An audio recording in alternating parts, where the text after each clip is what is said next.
Recording in progress. Okay, so today we are going to discuss uh, something around more fundamental concepts of data engineering and ETL, right?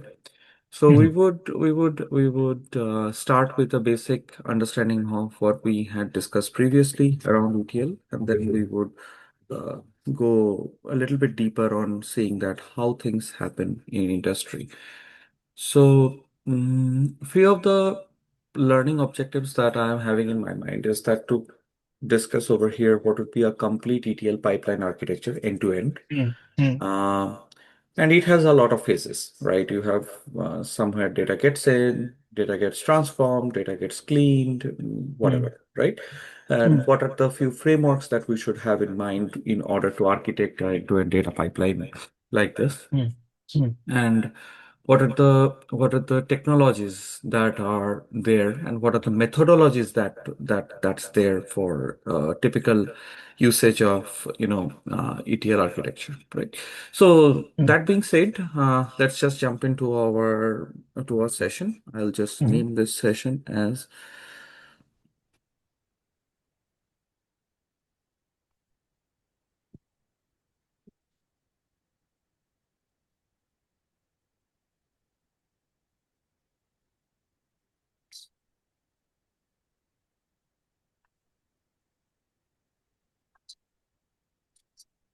okay. So this would be data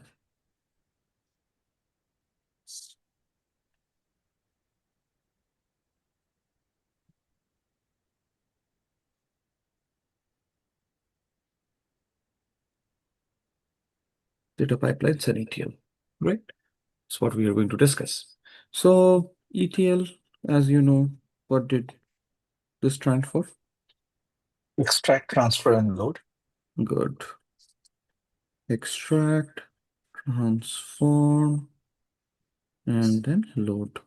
So it is very intuitive Mm, what we are trying to mhm, study here, right? mhm, We are mm, going to extract from some data source, which means that data extracted from source. This is processing, and this is loading in destination, right? mm, mm, So this is very simple concept, right? So we extract the data from a source, then we transform the data, and then we load it, right? Now we talked about in great detail around that what is the terminology around whether it's going to be like a mm, um, like ETL or ELT, right? If you remember the lecture that we have talked about. mhm, mhm. So then in case of modern cloud data warehouses, we see that this instead of ETL, ELT is actually becoming very famous, right? This is widely used for cloud data warehouses, right? And So yeah. sorry to interrupt. There's slight echo. Yeah, I know. I saw Okay. your messages, Oh, but okay. Okay. Cool. I Cool. cannot Okay. Okay. You saw help it, it. right? Okay. Okay. Oh, I thought I just wanted to grab your attention. Okay. Then you're aware. Awesome. It's okay. It's Yeah, it's not bad, but just wanted to call yeah, it out. I cannot, mm, yeah, I don't think so that I have the capacity to diminish that. So, No worries. okay. Yeah. Are you still getting the echo? No, it's fine. I was thinking from a recording perspective for users who would like to listen it later, but it's good. It's actually not that bad. We can hear you clearly in a way, like 90%, 95%, 100 clear. Okay. So I think Okay, that's a good space. let's just go through this. So Yeah. what is ELT? We directly do extraction and then we load the data and we do the transformation where we load the data, right? And Right. we have studied in a previous lesson what is the pros and cons around the ETL versus ELT nomenclature, right? So I'm not going to repeat that. No, no, no. That's Yeah. fine.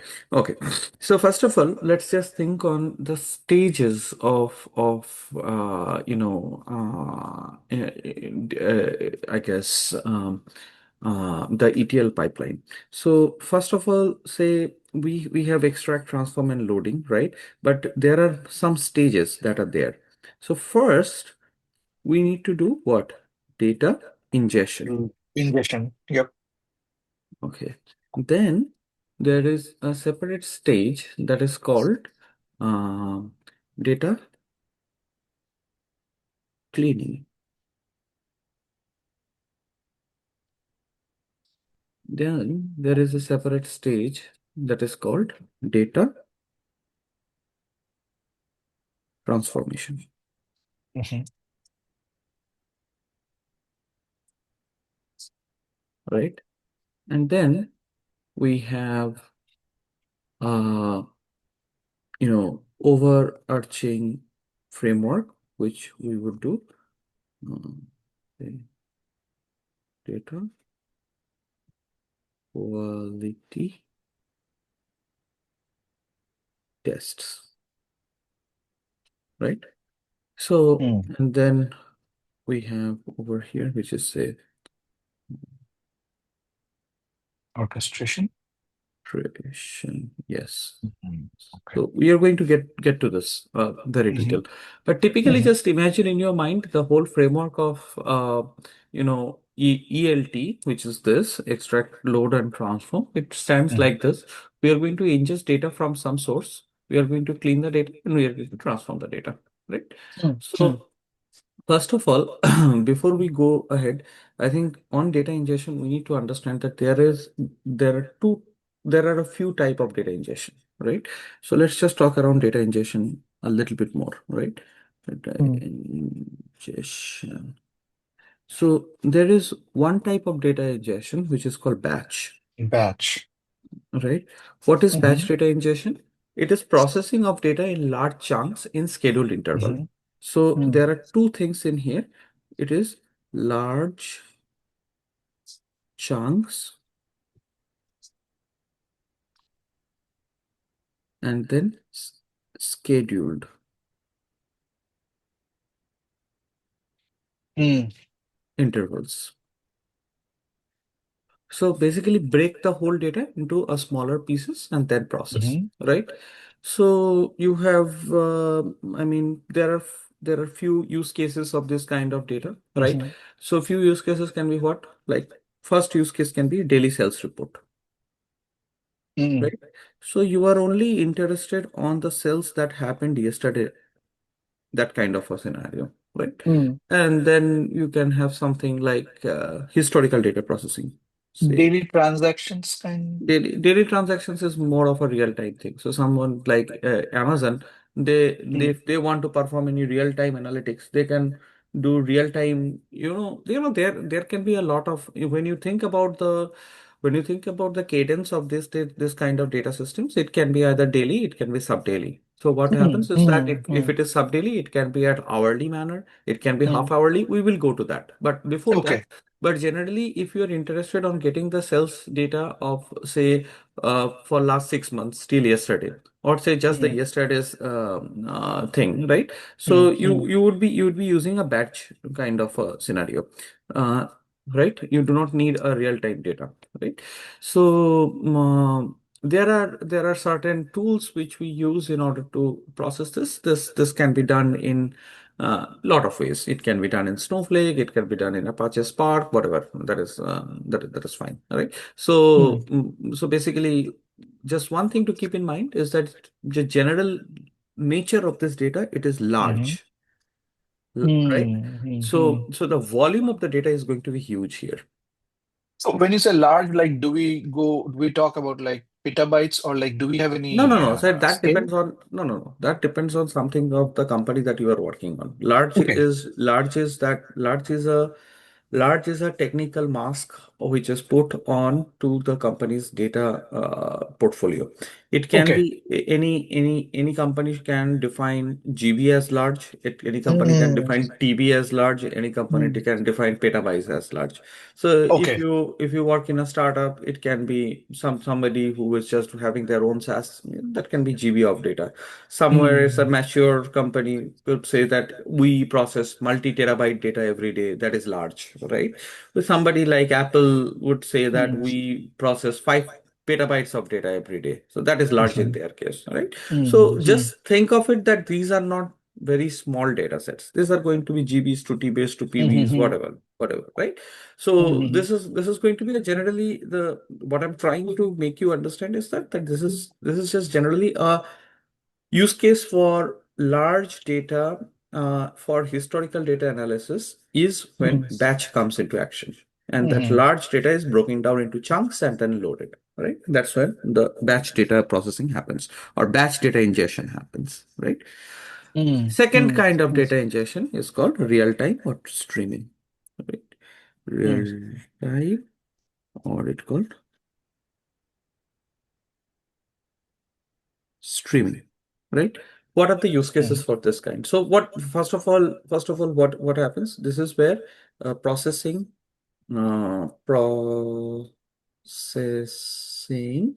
mhm. data as it arrives continuously.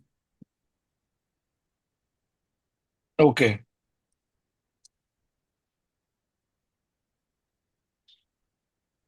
So as soon as the data comes, you have to process, right? It is a stream Oh. of data that is called, that's a different architecture. Now you are not thinking about volume, right? Now Mm, what is some use cases of this, right? Think of uh, fraud detection. So you you use your credit card and all of a sudden mhm, you get an alert that hey, this particular transaction is over $10,000 or over $5,000 on your credit card. It might be a fraud. Do you want me to block it? mhm, Now mhm, how does that kind of data processing happens which generates that alert? So somebody is reading your credit card transactions continuously and analyzing whether it is mhm, whether through a data science model or AI model, that whether it is a fraudulent transaction or whether it's a mhm, correct mhm, thing, right? mhm, So mhm, that kind of a thing would need what? You have to think of it as a as a data that you have you have to really give the analytics then and there, right? Now mhm, mhm, one thing you have to understand here that many people, including me, have mhm, failed to understand while I was thinking of streaming data. Because initially, when you think about batch data, it is very easy for us to think because yes, this is something that we have done and I know. But we are not sure about streaming data. There are a lot of things that comes into our mind. So streaming data, whenever you are thinking, the most fundamental mistake that the beginners do is to think that if I'm streaming data every time from a stream, I mean, the data volume is going to be huge, right? It is going to be like every second I'm getting like GBs of data across all the, then every second I'm getting GB of data, correct? It is going to be huge data. That kind of thought process can come. So the analytics mhm, is going to be very huge. The thing is, mhm, first thing to understand that you, in a streaming use case, you are generally not storing the data. Think of your analytics thing, and whatever I'm telling is very important. Later on, you will understand. For mhm, streaming data, you mhm, almost have to think of looking at the data uh, it's like that you have a magnifying glass and mhm, there is a flow of river that is happening below. So mhm, there is you are not storing the water. You are just looking into mhm, the water through the mhm, magnifying glass. And there is a flow of river that is happening below that magnifying glass. That is the use case of streaming data. You're looking through the glass. The magnifying glass that you are looking at is your analytics logic, right? You are not storing anything. If you have a fish, you will catch that fish. But mhm, you are just looking at the data when it is moving. You are not storing, or you are not thinking about, oh my God, this is so much of data. Where do I keep this data? You do not care about Hmm. Hmm. Hmm. right? So it's a Makes sense. stream. That is the reason why it is called a stream. Understand the nomenclature reasoning here. The stream is because it is flowing. It is not stagnant. It will Hmm. flow. Hmm. It Hmm. is very, very critical for you to understand, right? Okay. So, Yep. yeah. So, few other use cases can be like real-time recommendations. You log into your Netflix account, you get some real-time recommendation, like purchasing in your Amazon, browsing one product, you will get some recommendations around it. Then you have like IoT data sensors. So there are all these data sensors which are connected through your might be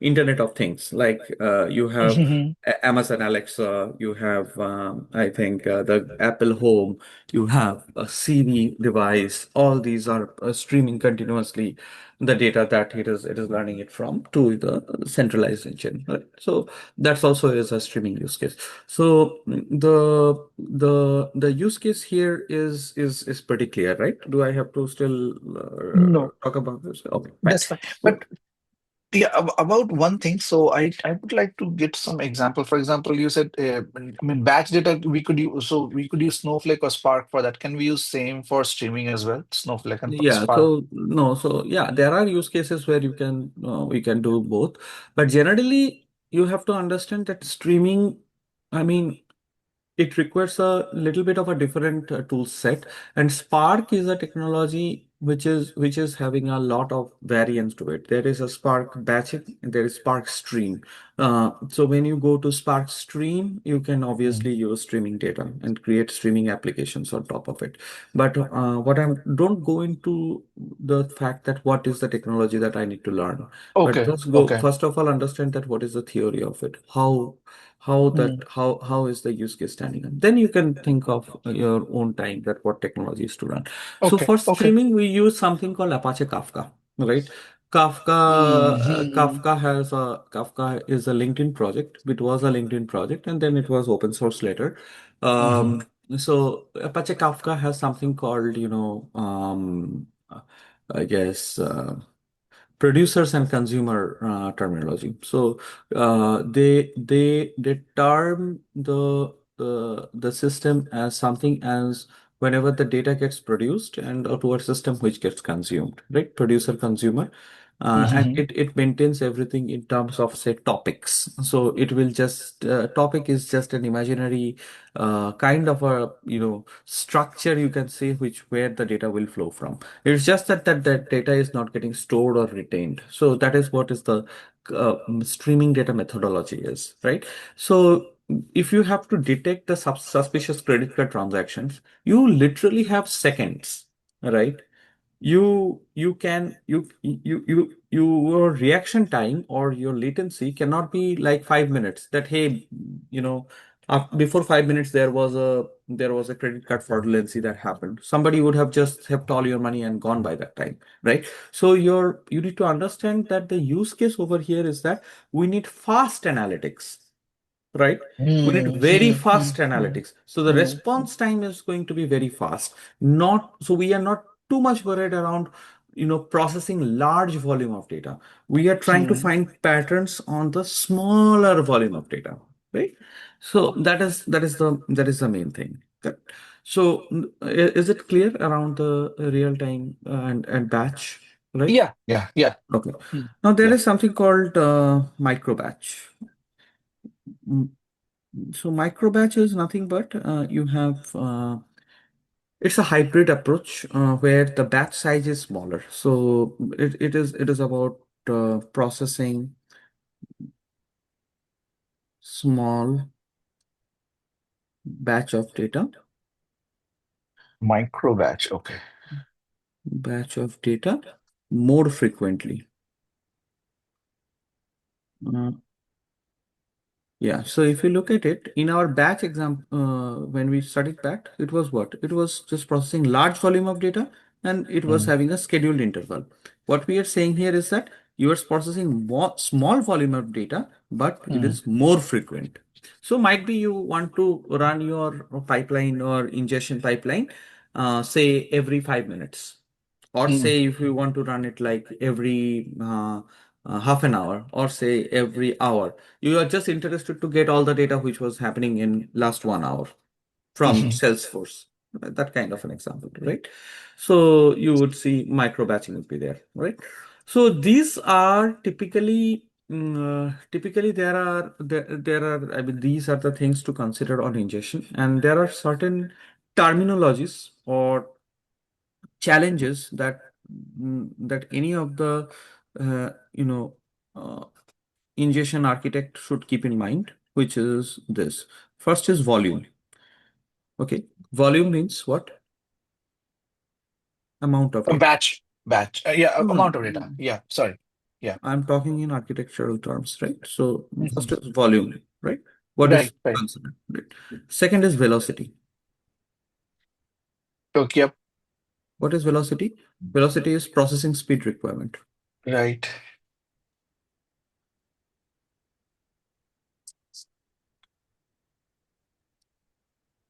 Okay. Third is variety. Yep. What Structured, is unstructured, what and is something. variety? Yeah. Structured, Structured data unstructured, formats. Data unstructured. Data formats, formats. Yeah. right? Uh, Mhm. uh, structured, unstructured, semi-structured. Semi-structured is what? JSON, right? Okay, yeah. Etc. Right? These are things. And then there are other things to consider, which is reliability.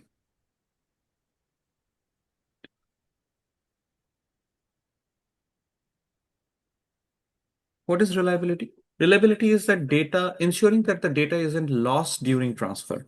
So Okay. ensure that no data is lost during,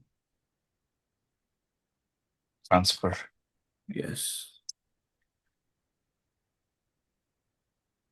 transfer, right? And the Yep. last thing that comes into my mind is called schema evolution.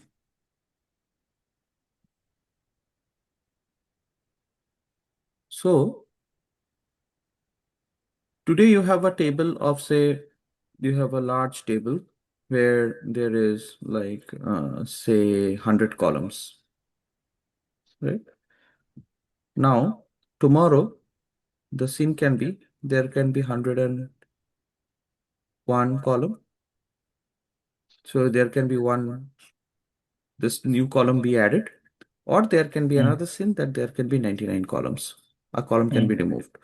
Mm. And don't think 101 or 99, it can be any X number of column can be removed, right? Or it can Mm. be, there can be a column that can be added, or there can be a column that can be removed. Now, how do you handle that changes? Handling changes in data structure, right? So is called schema evaluation. Handling the changes. Yeah, changes in column structure or data structure. Okay. This is called schema evolution, right? So these are the few things that you should keep in mind while thinking of any ingestion system: volume, velocity, variety, reliability, and schema evolution. Okay. Change. Sorry, the last one is it involves changes in column and row both. Did you say, or No, what no, is the no, handling? not row, not row. Think that as I is showing in this diagram, if you can see Yeah. here, right? Right. You have a table. Right. Now Right. Right. With now X there can be columns. a column that can be added, and there can be a column that can be Mm. removed, right? Just This the can be column. Oh, just okay. the column. Now, Okay. if a Okay. column gets added, do you need to change your code? Do you have to change the logic? Do you have to think of what data it is processing? If a column gets removed, is your pipeline Hmm. going to fail? Those are the things, those are the things to understand about the schema evaluation for your ingestion pipeline. Any changes in the schema, how is it going to affect your pipeline? Understood. Okay. Understood. Yep. Nice. Okay. So this is typically is on the data ingestion. Now I'm just going to give you the full picture. So let me draw this.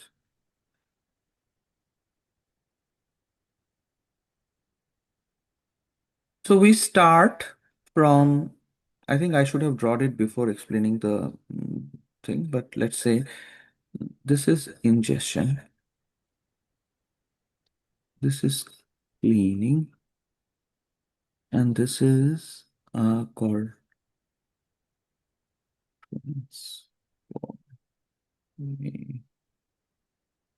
when this is, say, whatever, this is API probably.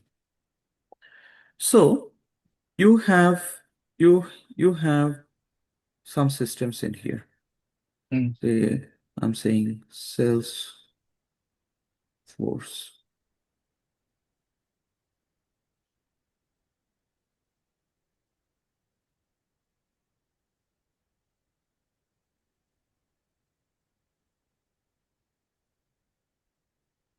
So you have, say, Salesforce, you have, say, mm, Google, you have say Adobe, right? And you have This you is have many other systems, right? These systems you are you have to get data from, right? So mm, mm, mm. now you would be creating a pipeline to get the data from these systems to a centralized system, right? Right. This is the first step of your ingestion process. So Mhm. you would just consider creating this. This is called generally the raw, where data from source is directly put to extract and loaded to your destination. Remember ELT? Ex- uh, Yep. right?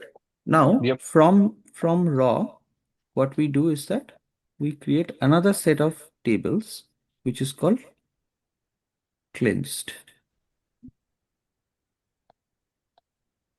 Okay. So in cleansed, what we do is we basically do duplicate removal, or say dupe check, uh, say date format,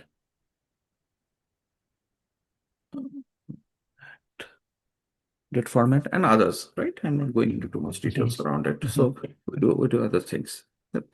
Right? Mhm. I'll come to this. No problem. Right. I'll Mhm. come to this. So basically in I'm just trying to paint the whole picture in front of you first. Mhm. So your these are your source systems. These are your source systems. Right. In from Mhm. your source systems, you are just getting the data ingested into something called raw schema. These are called Mhm. schema, Mhm. right? And then you are taking that same data and writing some logic on top of it in views, and then you are creating some clean schema, Mhm. Mhm. right?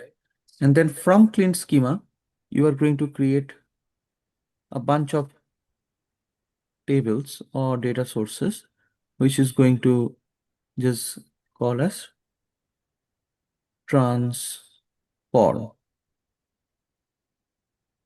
So this might be having business logic in it, right? So this is the layer where you have business logic, right? And then from that, So, what is a business logic? I'll come 1 second. You expose these things as APIs. It is the end-to-end data ETL pipeline, right? So what is business logic? We'll come to that. So say suppose you are getting your Salesforce data, right? Mm. And Mm. then you are getting your Adobe data, right? Mm. I am interested to know that on a given day when my opportunity Mhm. was above a daily threshold, what was the Adobe experience metrics Mhm. at that day? right? So this kind of thing would need to consider how many data sources. You would have to take data from Salesforce table and you have Mm-hmm. to join it with your Adobe data source, right? And then come up Mm-hmm. with that answer, right? So first of all, you have data on all separate tables in your raw layer. These are all not the correct data source, not the correct one. So these Mm-hmm. are all separate, Mm-hmm. right? Then when it goes to the cleansed, you have it on your similar as one-on-one replica of raw, but it is just having a cleaning layer where you are doing duplicate check or data format. You cannot directly join, but if you so from your cleansed data, when Mm-hmm. you are consuming these tables from your cleansed tables, you know that the data is actually clean, and now I can join. Now I can join cross data set. I can join whatever I want to make. I can create my own logic. I can write the business transformation logic. That is where this transformation layer comes, right? So this is Okay. this is this is where writing the business logic. Business logic is so till this part, till anything below this part, this part, it has nothing to do with business, right? It is all source data ingestion, duplicate check. But if you Mm-hmm. the moment there is a something that we need to do from business, it it goes into a separate layer. That is something like it would be very much separate and sitting on top of cleaning the data, right? So that's where the business logic is always segregated, and that comes into the transformation layer. So Oh, from a okay. from a architectural perspective, we cannot directly write our business logic into our law, right? Mm-hmm. It has to be separated from raw to cleanse to transform to API, right? So, and Mm-hmm. whatever we are exposing from the business logic perspective, we can, I just named it as API. It can be API, non-API, whatever. But you can Mm-hmm. just think of it that we expose this data in terms of everything. And then basically what? You can create your dashboard on top of it. So you can just have a dashboard. Mm. Mm-hmm. So basically you have APIs which are being fed from this transformation layer, and these APIs now connected to tools like Tableau or Looker or say Power BI. Mm-hmm. They are going to just give you that. So now what happens? One executive just looks at the dashboard, but underlying he is firing Mm-hmm. the API. Underlying that API, there is a transformation that is happening. Underlying the transformation, there is a cleanse. Underlying the cleanse, there is a data ingestion. So this whole thing is your data pipeline. Beautiful. Yep. Yep. Yep. Yep. Yep. Makes sense. Okay. Okay. Yeah. Reporting comes at the top, and then these things happen. Yep. Yeah. So reporting is the cherry on that top that you are Hmm. seeing. But Hmm. Hmm. Hmm. underlying Hmm. that below thing, there is so many things that goes on, right? Hmm. Hmm. Hmm. Yeah. Hmm. So all these things then needs, if it is real time or if it is batch, it needs an orchestrator. And that orchestrator is something that we generally want to do it through Airflow. There are other Hmm. Hmm. orchestration or Hmm. other Hmm. orchestration engine, Dagster or whatever. So Hmm. everything would be written as Airflow, DAGs or Hmm. whatever. You can just continue. So I'm just trying to paint you the picture in your Hmm. memory Hmm. that Hmm.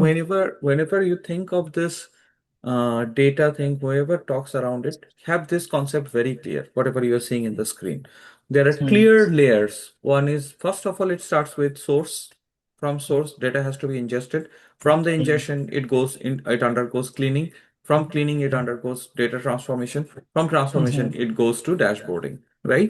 The proper way to do it is to expose the transformation matrix through API. Now, this is the general architecture for everything. Now, let's talk about use cases. Now, you will see how beautifully it creates the use cases that I'm going to talk about. Let's talk about two use cases. One is business intelligence, another is artificial intelligence. Let's talk about AI and BI. BI is what, in a very high level, some analyst looking into a report. AI is what, some logic is looking into your data and prescribing something based on the previous training. That's the difference between AI and BI, right? Now, if some analyst wants to look into your report, then where does the data needs to come from? The data needs to come from very below. Where it will go first? It would needs to be first ingested, again Hmm. cleaned, transformed, exposed, and it is looking at into your APIs or in dashboard, and that analyst can surface that dashboard to a Mm, C-level executive, right? mm, CFO mm, or any other analytical stakeholder mm, can mm, start mm, looking into mm, it, mm, right? mm, Now say this is not your regular thing. Your use case is AI, which is machine learning. Now, how will you the same thing comes? It is the exact same thing. You would ingest data from multiple sources. You would cleanse the data.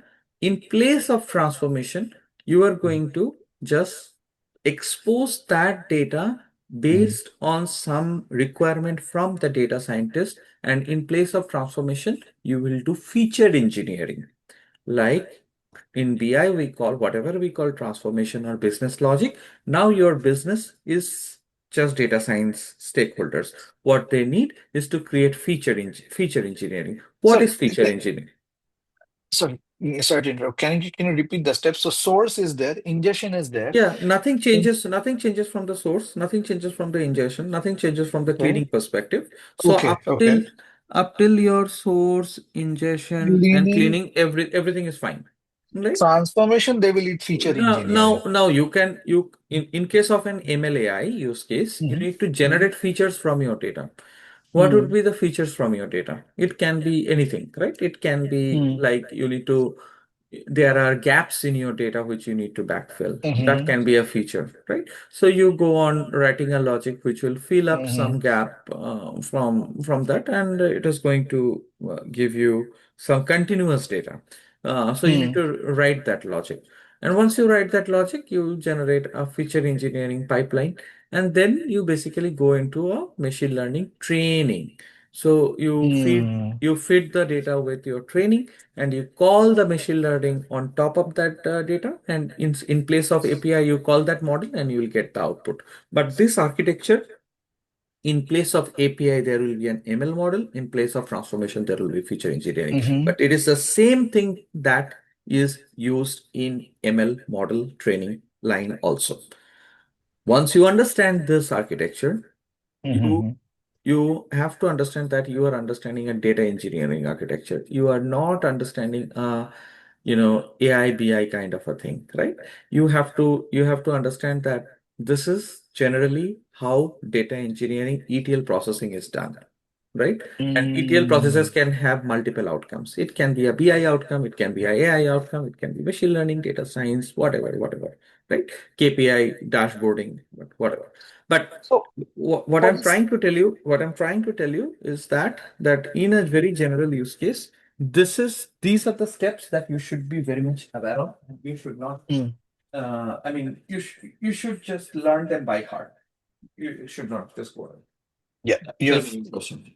Yeah. So basically, this AI thing is basically consumed by data scientists or the other data scientists and other folks, whereas the BI thing is basically consumed. Like I'm talking about consumers, so that's consumed by analysts looking into the reports and Generally, other things. generally, generally, that's the thing. But in case of smaller organizations, I mean, analysts are the sometimes data scientists are analysts. So in case of larger organization, they have Hmm. separate teams, right? But I mean, don't get too much hanged around who does what. Just think of it No, no, from this yeah. perspective that what is this. So Mhm. it is what I'm trying to make you understand is that this framework is good for any kind of use case, AI, API, or whatever. Mhm. Makes sense. Okay. Any And questions? on another question. So I think for this entire ETL, the orchestration is done by this. For example, Airflow is the orchestration tool here, right? Hmm. Even for the AI thing, will there be the similar kind of orchestration tool be used like Airflow, or will that be something else? Yeah, If I you can want to. use, no, no, you can use any orchestration tool. So orchestration is what? What is orchestration? Orchestration is the ability of a tool to call one particular logic at a given time and then move into another logic. right? So it is like you can use cron expression, you can use airflow, you can use Dagstar, you can use Hmm. I guess there are a lot of orchestration tools now in the market, so you can use anything. But generally, Airflow is the open source orchestration tool, Hmm. which is very famous. Yeah. Hmm. Okay, Yeah. perfect. So we are going to go into a little bit deep detail, but let's Yep. understand from your perspective. We are going to cover the question around whatever the uh, data transformations you said that was there, right? So Mm. we are going to get to that. But first of all, is your concept around data ingestion clear? Whatever I have Yeah, explained yeah, before. yeah, yeah, yeah, Okay. yeah, Let's just absolutely. It is clear, right? Let's just Yeah. so I'm just taking mark this one. Let's just move on to this one then. Data cleaning, right? Let's just think of why data cleaning is required and what is the purpose for this second layer. So this is layer Mm, mm, layer one, mm, this is layer mm, two, this is layer mm, three, and this should be layer four. Right? We are not going to talk about layer 4 or layer 5, but let's just talk about mm, these three layers that is important. What is the mm, purpose of the mm. second layer? Let's talk about data cleaning. This is very critical to understand, right? So generally, the data that we have, there is a common saying in data science parlance that if you're a data scientist or if you're a Mm. data analyst, 80% of your time is going to be data cleaning. Data cleaning, yeah, I heard that. Yeah. Why? Because there is a lot of messy data. If you have good Mhm. data, then you have good output. If you have bad data, then your output is bad, right? So what are the common issues or common data quality issues? Just understand something around data data quality issues, right? What are these issues, Mhm. right? So the first issue that we handle is missing data. Missing data. So in this, there can be couple of variant. So there can be null Mhm. values. Mm. There can be empty, blank but not null. This is blank but not null. So there can be like, Redundant. these are called, we'll come to it, wait, empty string. So pretty much this kind of thing, right? There can be this kind of data.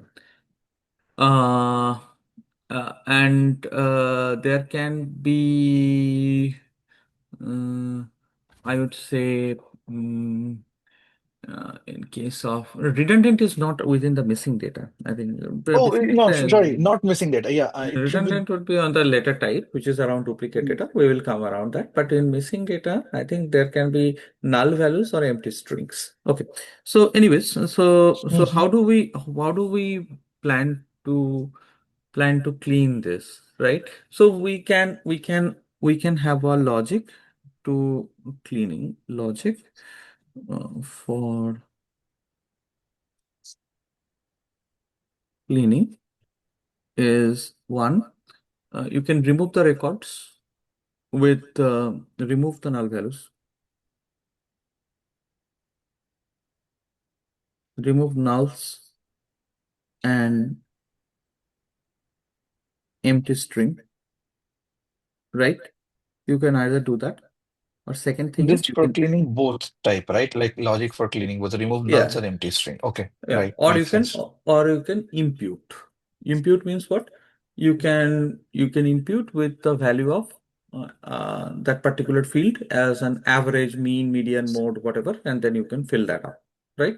Or Mhm. or what you can do is that, or you can use backward or forward fill for time series information. So you can say if there is a time series, if there is one day Mhm. that is gap, you can take the Mhm. average between the 2 days and you can fill that in, right? That is one way of handling the missing data, right? So So what is impute again? I'm sorry.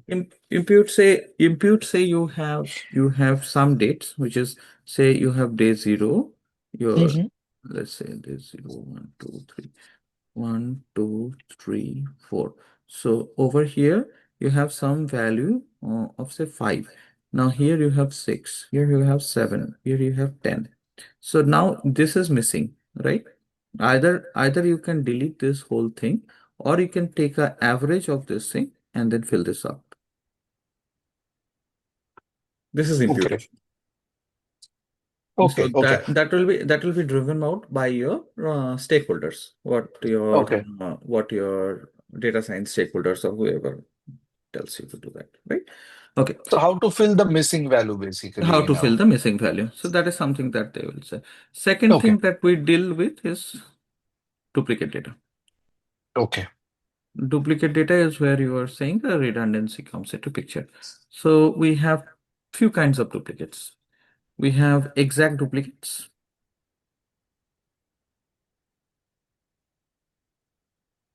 So exact duplicates, you can say these are identical records. Okay. Okay.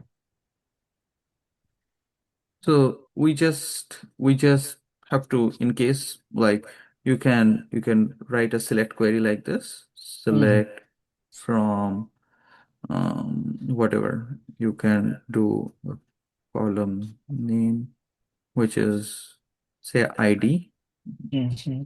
and then you can do a count of star, Hmm. and then you can do from table name, Hmm. and then you can basically do group by one having count of star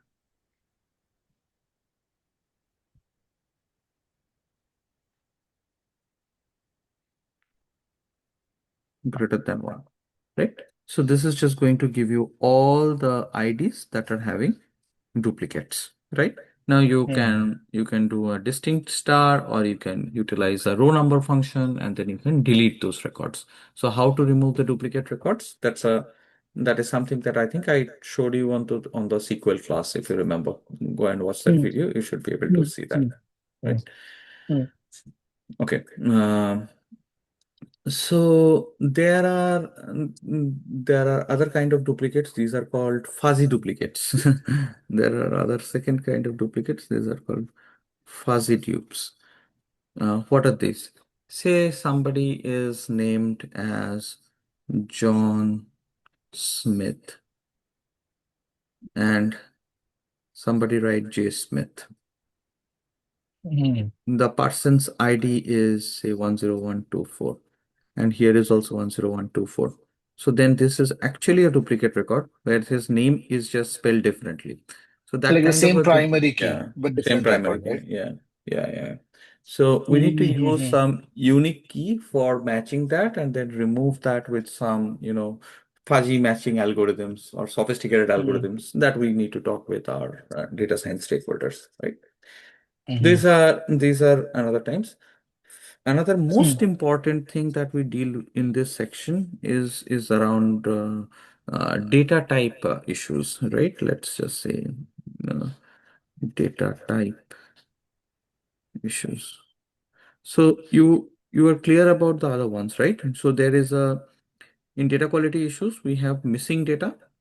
This is Hmm. one. Second was duplicate data. We talked about it. And the third is Hmm. data type issues, Data right? type issues. Yep. What Yep. is what is data type issues? All right. We have say first and foremost, we have everybody has faced it. Dates Okay. in different format, right? Mm, we have some string dates which needs to be converted to date data types, and there is some timestamp column which needs to be converted to back to timestamp NTZ. Always this kind of issues goes on, right? So it is very Mm. important for us to standardize one specification across all the data types in the cleaning layer. So in our data pipeline architecture, in this diagram, we should standardize that, okay, in whatever I am getting in raw, I might get string data from here, and Adobe gives me timestamp.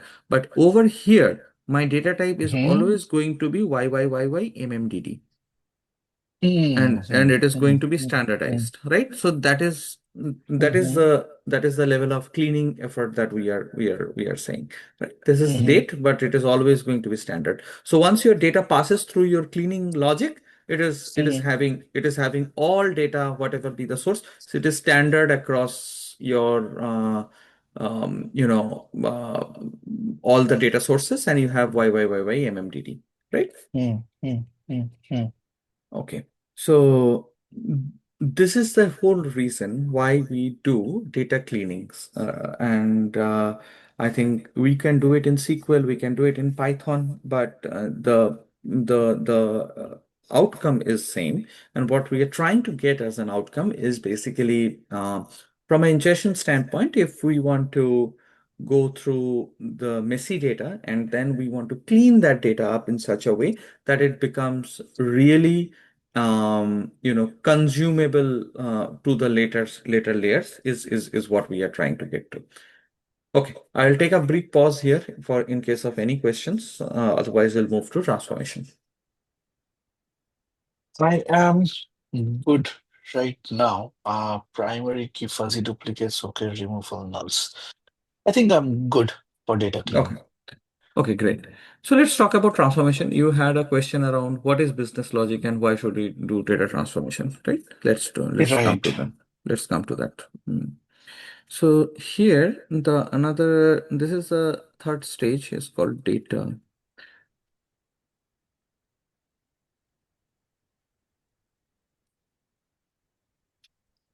Oh. transformation. So there is Can a yeah, go ahead. sorry. Can you possibly go to the first diagram that you draw? I just wanted to remember one thing. Absolutely the first. No, even go above this. Where is starting the ETL process? Loading in dest. Okay, yeah, makes sense. Source, process, and destination. Okay, thank you. The last part is the destination. Transformation is what the reporting is not the reporting is something beyond destination part, No, no, right? no, no, no, ELT no, ends at no, destination. no, no, no. But sorry, we are doing here ELT, which means Hmm. that your loading is already done. When it is Hmm. ingested, your loading is Hmm. already done. Then we are doing the transformation here. This is the T part that we are doing. Makes sense. Okay, thanks. That's all. Okay. So data transformation. Hmm. So there are some basic data transformation. First, I think let's just talk about one, which is data type conversion. Data type conversion. We just talked about it on our previous data cleaning section as well. So there can be a data type conversion, but here, if you can see, Hmm. there, excuse me, here is something like Hmm. string to numeric, right? Is a very Hmm. common data type conversion, right? Then you have date parsing. So you are given MMDD, but then Hmm. you have to write a logic in order to select all the month data out, right? Or select all the weekend data out, right? Hmm. So that kind of data parsing logic, right? So Hmm. these are a few examples of standard data type conversions and date processing that we have. Second is we have something called aggregations. Okay. Aggregations, right? What is aggregation? Hmm. We know what aggregation is. It is sum, count, mean, max, and average. This is generally is the aggregation, right? So what we do in aggregation is typically we are doing in aggregation we are trying to do group buys, right? So Hmm. what we would do is basically aggregation. So we would choose just group buys, right? So what would aggregation give us? Aggregation would give us matrices which are going to be like giving us information around the large data, but it is not going to be like all the data that we are taking it from the previous layer, but it will be an aggregated data. So there can be tens and thousands of rows that I have in my cleans, but I am just interested to see what is the count Hmm. of a particular event Hmm. happening. in a scenario, Mm-hmm. that is where I would just do a count in top of the cleansed and write my logic in here in the transformation layer, right? Um, Mm-hmm. and I'm not going to and I'm not going to do the bring all the data from the cleansed and write it. I'm just going to query the cleansed table, write the logic, and I will just store that data. Okay, so that is Okay. kind of the aggregation, right? Third thing is joins, right? We have joins Another. and yeah, Mm. joins and merges. So here you have basically main reason why we are joining here is that combine multiple data sources. Uh, so remember we just talked about Salesforce and Adobe where Mm. we had that example. So Salesforce is a Mm. source which is different than Adobe, but I for my analytical use case I might want to Mm. see both the data together. So Mm-hmm. it would be a join between Salesforce data and the Adobe data to see it, right? And Mm-hmm. basically you have inner join, left join, right join, outer join. I'm not going into that, right? Mm. So No, you have yeah. yeah, and then you have filter and sorting. So basically you are just interested for last 5 years worth of data. You are not going to do it. So what? It is where and order by. Mm-hmm. So this kind of things would happen, right? And then Yep. you are going to do some, I mean these are the basic transformations about it. Any questions around this? What are the basic Mm. transformations that you are doing? So everything is around No. SQL. Okay. Mm. Now there are some advanced transformations. Let's just talk about some advanced. Oh, these were basic transformations, right? Yes, yes. Okay. So advanced transformation is something around, say, uh, normalization and denormalization. So say normalization Mm. and denormalization. Normalization. So what is normalization and denormalization?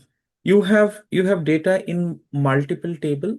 You are combining it to a single table. It is called denormalization. Okay. And normalized is what? You have data in one big table, but you are breaking Mm. it out into smaller tables. It is called denormalization. This is also a type of data engineering practice which we employ in order to make our data much more rich and make it much more proficient in terms of processing speed and other things. So we basically break down the tables, or in some cases we unite the tables, right? So this is one kind of an advanced transformation technique, right? Second thing is pivoting and unpivoting.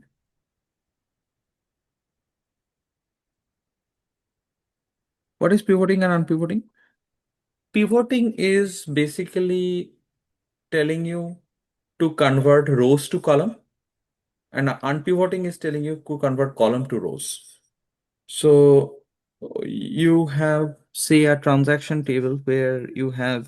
you have simple transaction table. You have, say, mm, uh, day one, day two, and then you have day three, and you have this is say dates, and you have say quantity, and you have say I don't know, might be price, right?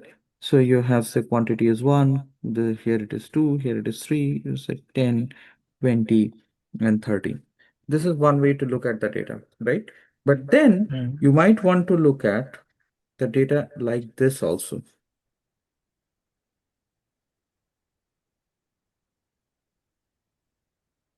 Oh, by days and then by quantity price on the row. Okay.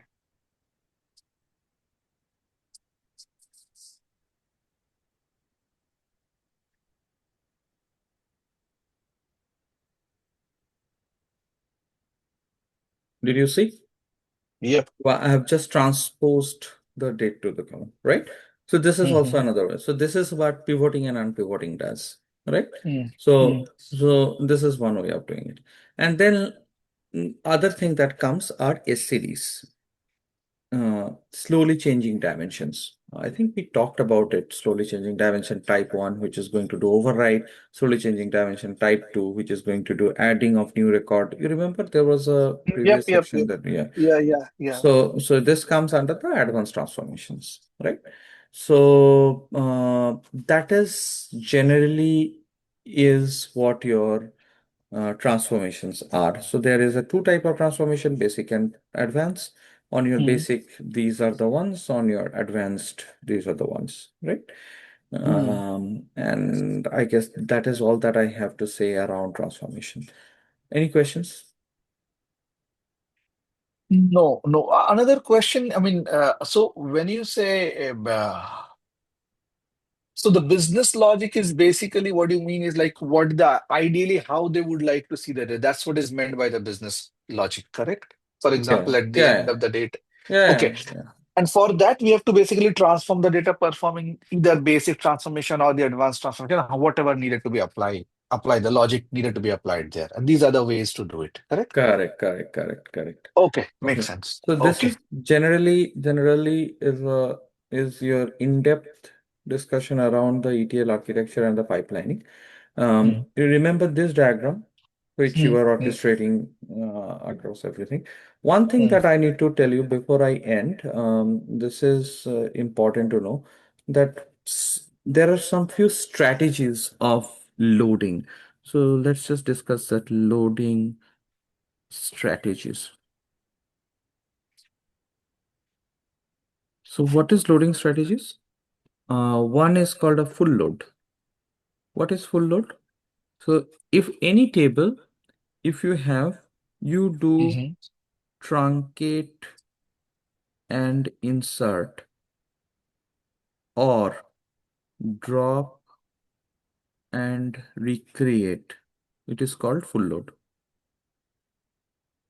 Truncate and insert So or do you know the difference between drop, delete, and truncate? drop and delete. I remember truncate. I don't remember. Yeah, truncate is just emptying the table, not removing the structure of the table. Oh, okay, okay. Dropping is that you are removing the structure of the table too. And delete is that Okay, you are only removing the selective row.